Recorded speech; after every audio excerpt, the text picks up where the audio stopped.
واقعہ کربلا میں رسول اللہ صلی اللہ علیہ وآلہ وسلم کے نواسے اور ان کی ساری اولاد کو بے رحمی سے شہید کر دیا گیا، اور کتنے مظلوم طریقے سے شہید کیا گیا ہم اس بات سے تو واقف ہیں۔ میں ایک ویڈیو میں ان ساری چیزوں کو تو کور نہیں کر سکتا، لیکن کوشش کروں گا کہ آپ کو یہ صحنہ کربلا مختصر سمجھا سکوں اور بتا سکوں کہ اصل حقائق کیا تھے۔ واقعہ کربلا اصل میں تھا کیا اور کیوں ہوا تھا؟ ایسا کیا ہوا تھا کہ نبی صلی اللہ علیہ وآلہ وسلم کی ساری محنت کو 50 سال بعد یہاں تک پہنچا دیا گیا کہ صحابہ اکرام اور ان کی اولادیں موجود ہیں، مگر حسین علیہ السلام اور نبی صلی اللہ علیہ وآلہ وسلم کی ساری آل کو اس طرح سے مظلوم شہید کر دیا گیا۔ جس جماعت نے انہیں شہید کیا، اس جماعت کو یہ بھی پتہ تھا کہ رسول اللہ نے جو خطبہ غدیر خم پر دیا کہ اے مسلمانوں، کہ میں تم میں دو چیزیں چھوڑے جا رہا ہوں، ایک قرآن جس میں ہدایت ہے، جس میں نور ہے، اس کو مضبوطی سے تھام لو، جو اللہ کی رسی کو مضبوطی سے پکڑے گا اس کے لیے ہدایت ہے، جو اسے چھوڑ دے گا اس کے لیے گمراہی ہے، اور دوسرا میرے اہل بیت ہیں، اور میں اپنے اہل بیت کے بارے میں تم کو اللہ کا خوف دلاتا ہوں، اور میں اپنے اہل بیت کے بارے میں تم کو اللہ کا خوف دلاتا ہوں، اور میں اپنے اہل بیت کے بارے میں تم کو اللہ کا خوف دلاتا ہوں۔ یہ الفاظ آپ صلی اللہ علیہ وآلہ وسلم نے 3 مرتبہ دہرائے، مگر امت نے اس کا بالکل الٹ کیا، نہ ہی قرآن و سنت کو مضبوطی سے پکڑا اور نہ ہی اہل بیت کے معاملے میں اللہ کا خوف کیا، اور امت فرقہ واریت میں بٹ گئی۔ جب خلافت منہاج النبوہ ختم ہوئی، جو کہ رسول اللہ نے فرمایا تھا خلافت 30 سال رہے گی،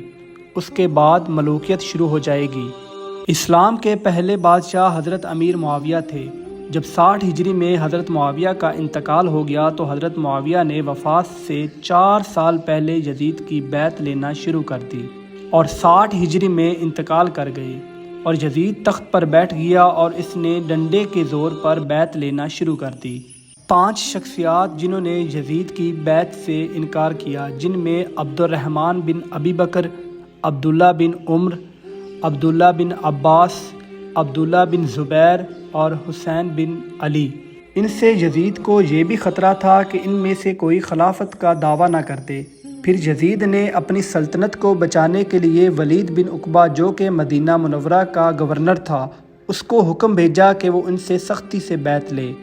حضرت سیدنا امام حسین علیہ السلام نے بیعت سے انکار کر دیا، اور پھر آپ نے اپنے عزیز و اقارب کو ساتھ لے کر مدینہ سے مکہ کی طرف ہجرت فرما لی۔ جب اہل مکہ کو پتہ چلا تو انہوں نے آپ کا استقبال کیا اور زیارت کی۔ جب اہل کوفہ کو پتہ چلا کہ حضرت امام حسین نے یزید کی بیعت سے انکار کر دیا ہے تو اہل کوفہ نے سیدنا امام حسین کو ہزاروں کی تعداد میں خطوط لکھ بھیجے کہ آپ جلد از جلد کوفہ تشریف لے آئیں۔ تو جب امام حسین نے ان کی التجاؤں کو دیکھا تو آپ نے اپنے چچا زاد بھائی حضرت مسلم بن عقیل کو بھیجا کہ وہ کوفہ جا کر پیغام پہنچائے، اور ایک خط دے کر بھیجا، اور آپ کوفہ جا کر خود حالات کا جائزہ لیں۔ بخاری اور مسلم کی احادیث میں ہے، اور حضرت علی روایت کرتے ہیں، حضور نے فرمایا کہ حکمران اور امیر کی پیروی کرو بھلائی کے کاموں میں،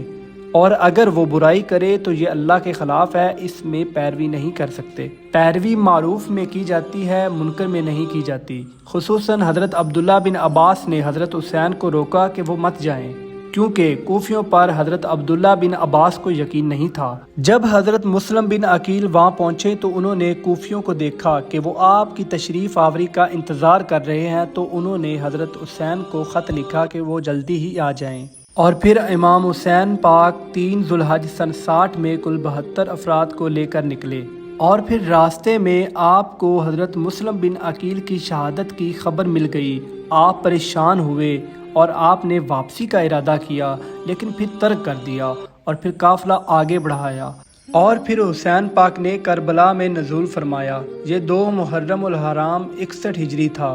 جب آپ کربلا پہنچ چکے تو آپ نے دیکھا کہ یہ وہی جگہ ہے جہاں اہل بیت کو راہ حق میں خون کی ندیاں بہانا ہے۔ جب ابن زیاد نے حضرت حسین کو خط لکھ بھیجا کہ یزید کی بیعت کر لیں تو آپ نے وہ خط پڑھا اور پھینک دیا، اور فرمایا کہ میرا کوئی جواب نہیں۔ جب یہ بات ابن زیاد کو پتہ چلی تو اس کو غصہ آیا، اور اس نے فوجیں تیار کیں اور اس کا سپہ سالار عمر بن سعد کو بنایا۔ اور ابن سعد نے 22,000 سوار اور پیادہ لشکر لے کر کربلا کی جانب نکلا۔ یہ لوگ دریائے فرات کے کنارے قابض ہو کر پانی کے درمیان حائل ہو گئے۔ امام حسین نے اپنے قافلے کو اکٹھا کیا اور فرمایا کہ ابھی وقت ہے، جہاں جانا چاہتے ہو چلے جاؤ، اور ایک ایک شخص میرے ایک ایک اہل بیت کو ساتھ لے جائے۔ مگر سارے قافلے نے جانے سے انکار کر دیا، پھر یہاں تک کہ ابن سعد نے حضرت حسین اور ان کے قافلے پر حملہ کر دیا اور آپ کے ایک ایک اہل بیت کو شہید کر دیا۔ اس واقعہ میں 70 سے زیادہ افراد شہید ہوئے، اور حضرت امام حسین کو بھی بڑی بے دردی سے، بڑی بے رحمی سے شہید کر دیا گیا۔ اے یزید، تیرا تخت و تاج تو صرف 2 گھڑی کا تھا، ہے آج بھی دلوں پر حکومت حسین کی۔